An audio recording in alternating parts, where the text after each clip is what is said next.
Welcome back, everyone. It's DIY Waterman, and today we're catching blue crabs and making crab cakes on the beach. Let's go. The afternoon light breaks across the water as I ease away from the dock. These departures have become a ritual that separates ordinary time from what I've come to think of as water time. There's something about the gentle vibration of the outboard, the cool mist rising from the surface, that shifts my perception. I'm headed out to check yesterday's crab traps, but I'm also pursuing something less tangible, that sense of presence that seems to exist only in these in-between spaces.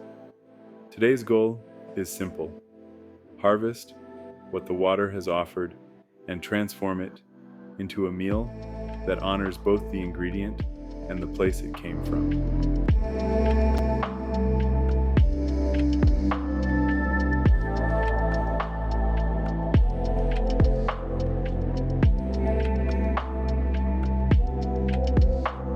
Each trap breaking the surface tells its own story.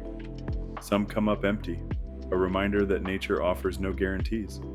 Others teem with blue crabs, their sapphire claws and olive shells catching the afternoon light. There's a peculiar satisfaction in this moment of revelation, seeing what transpired in the depths while you were elsewhere.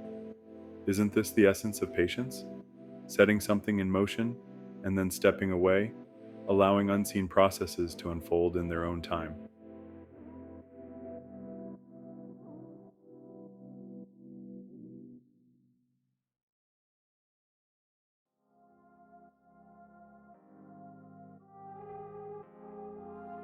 I've found this small, sheltered cove that feels removed from the everyday world. Setting up a simple kitchen here creates a perfect middle ground between civilization and wilderness. The portable stove, a worn cutting board, my favorite knife. These tools create a familiar space for creation, even in this wild setting. There's beauty in this temporary arrangement, bringing just what's needed and nothing more. The simplicity clarifies both the process and the mind. No distractions, just essential elements assembled for a specific purpose. I lay out my ingredients: panko breadcrumbs, crushed saltine crackers, Old Bay seasoning, salt, pepper, mayo, Dijon mustard, capers, fresh parsley, and lemon. Each component plays its role in the final composition, some providing structure, others delivering bursts of flavor that complement the sweetness of the crab. But wait, I forgot something. No eggs, no butter. The traditional binders are missing. This oversight creates an unexpected challenge. Yet adaptation is the essence of both cooking and living. The waterman knows conditions are never perfect. The wind shifts, the tide changes, plans require adjustment. This isn't an obstacle, but an invitation to improvise. I bring a pot of water to boil, adding a generous shake of Old Bay, that iconic spice blend that carries the essence of coastal traditions. The water transforms the crabs, changing color and form, a necessary transition from living creature to nourishment. There's a philosophical thread to hunting and fishing, how all living things move through states of being and contribute to something beyond ourselves.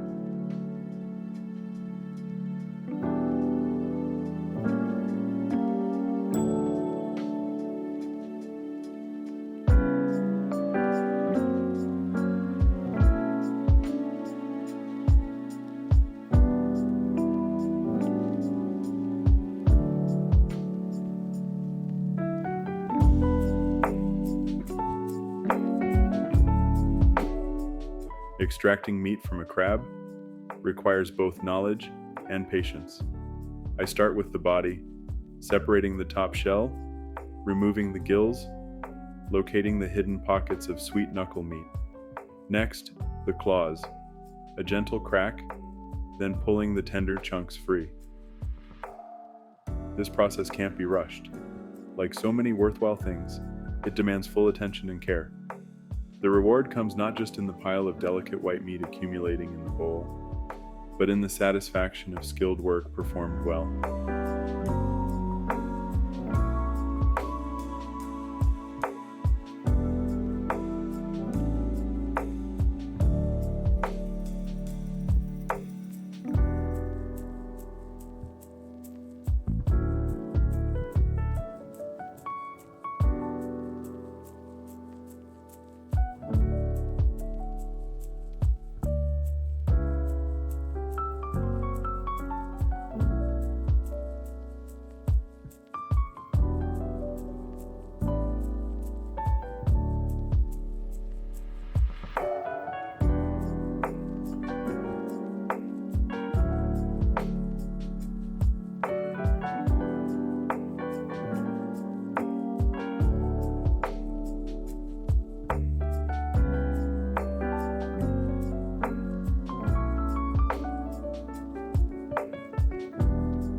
After picking the crabs, I prepare the other elements of our meal. Knife against cutting board creates a rhythm. Chopping parsley releases its fragrant oils. Crushing saltines creates texture. Zesting lemon adds brightness. These small acts of preparation create a meditative space. My hands know what to do, freeing my mind to either focus completely on the task or to wander across broader reflections. Cooking has always contained this duality. It's both utterly practical and deeply contemplative, addressing immediate hunger while connecting us to something timeless.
Without eggs, I'll need to rely more on the binding properties of mayonnaise and the starch from the crackers and panko.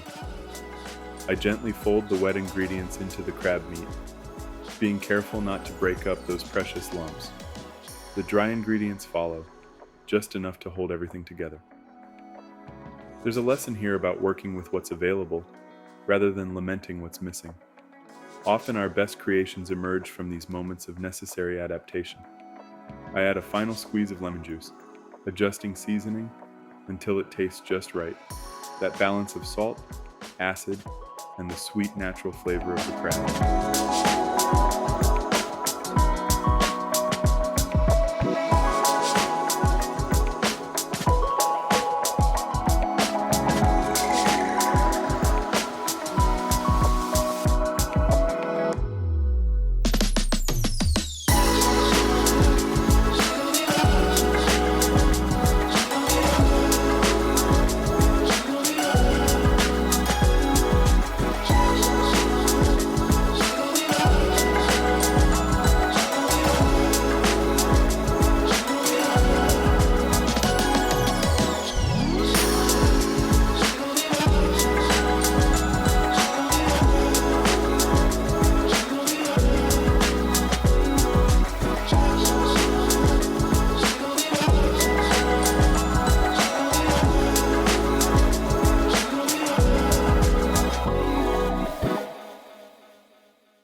I form the mixture into patties, compressing just enough to hold their shape.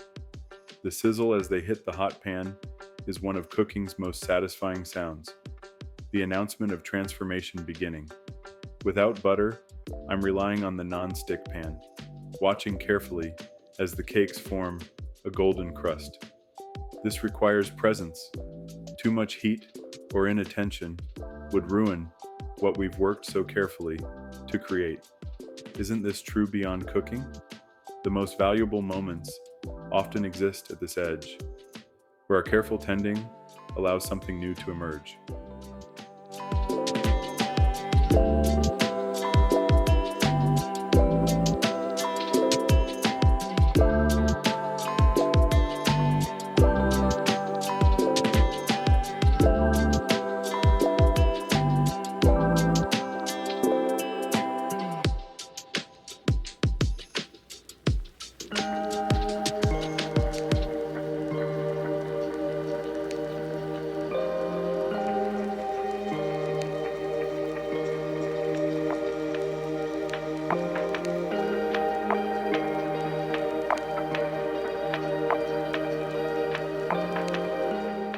Even in this rustic setting, perhaps especially here, presentation matters.